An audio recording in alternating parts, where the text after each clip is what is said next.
Today, we're going to discuss 4 dog food urban myths.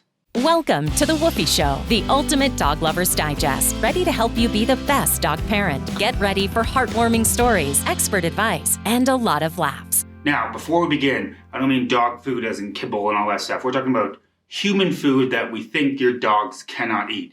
Because there's a lot of information out there. A lot of it's wrong. To be honest, it is. So we're going to go through 4 of them right now. So let's just get into it. Myth number 1 is avocados are toxic to dogs. So that is completely false. They are not. So, you don't feed or eat the pit of an avocado or the skin of the avocado, as they contain a substance called persin, which can cause GI upset. But avocados are awesome for your dog. They are full of vitamin C, vitamin E, and potassium. They have a load of fiber, which is great for them. And then they help support brain function and important for just optimal health altogether. So a lot of misconceptions on avocados, but they're great for your dog within moderation. Of course, they're not human size, so don't give them a whole avocado. They're great to add on with some food, add it as an extra food topper, maybe just a little bit of a kind of treat if you're making a salad for yourself. So avocados are not toxic to dogs. Myth number 2 is never feed dogs mushrooms. That is also false. So mushrooms that are good for humans are also good for dogs. Mushrooms that have medicinal properties for humans also have medicinal properties for dogs. Same goes as toxic mushrooms. If the mushroom is toxic to humans, of course it's toxic to dogs. They're also full of prebiotic fibers, which again are great for dogs and their health. They contain longevity kind of promoting substances, same with for humans, so has the same effect on dogs. And to be honest, there are many, many more benefits that mushrooms can have on dogs. Again, depending on the type of mushroom and which one. A lot of them have, medicinal mushrooms have a lot of benefits that a normal mushroom doesn't have, and vice versa. So there's too long to list off in this short video, but mushrooms are not toxic to dogs. So there you go on that one.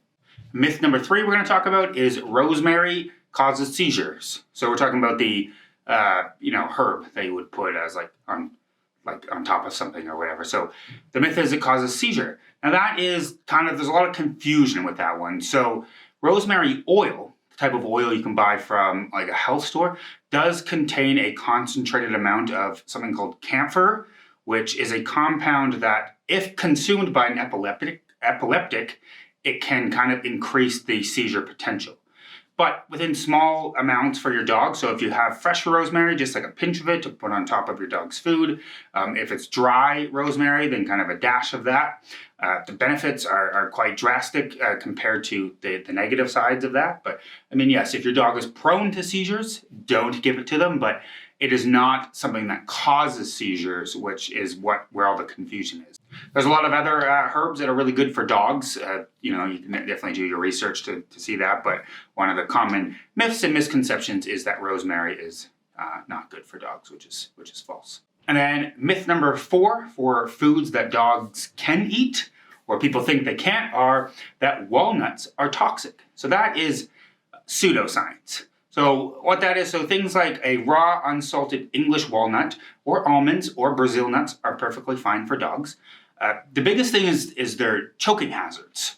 So I think that's where a lot of people kind of get confused as well, is people think walnuts are bad because you can choke on it. They're small little pieces. Or an almond, depending on the size of your dog can choke on an almond. So if you are going to give them to your dog, make sure you kind of chop them up so they're quite small. Break them into small pieces. Again, they're really good to just sprinkle in with your dog's food.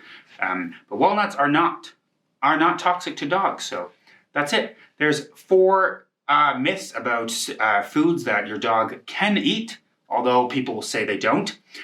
There's a lot of more information, good information out there about foods and what foods are good for dogs, what foods are bad for dogs. All of this information came from this book called The Forever Dog. It's a great book. If you care about your furry friend and you want them to live a great life, I would definitely recommend checking this book out. It's full of amazing science and science-backed research on what's good for dogs, what's not good for dogs. It goes deeper into everything I just listed a lot more. So I'll have a link below it, Amazon link below it. If you're interested, definitely check it out. So these are some myths that you might have not known. Again, quick disclaimer, some dogs might have allergies to things. I'm not saying every dog, it's just like humans. There's things that certain humans can't eat. So take that with a grain of salt, and definitely do your own research for these. But those are just some quick myths that just wanted to educate people on, as I've heard it time and time again that these are all toxic or not good, or dogs shouldn't have that, and it's all wrong. Personally, we feel that we feed our dog all of these things, no problem so far, so there's proof right there on that one. So thanks for watching this episode. If you liked it, make sure you like the video. Subscribe if you're a dog lover, as in we have a weekly podcast all about dog stuff where we interview different people, as well as we'll have shorter videos on different topics related to dogs. So that's it for this one. So yeah, thanks for watching, and we'll see you guys in the next video. Bye for now.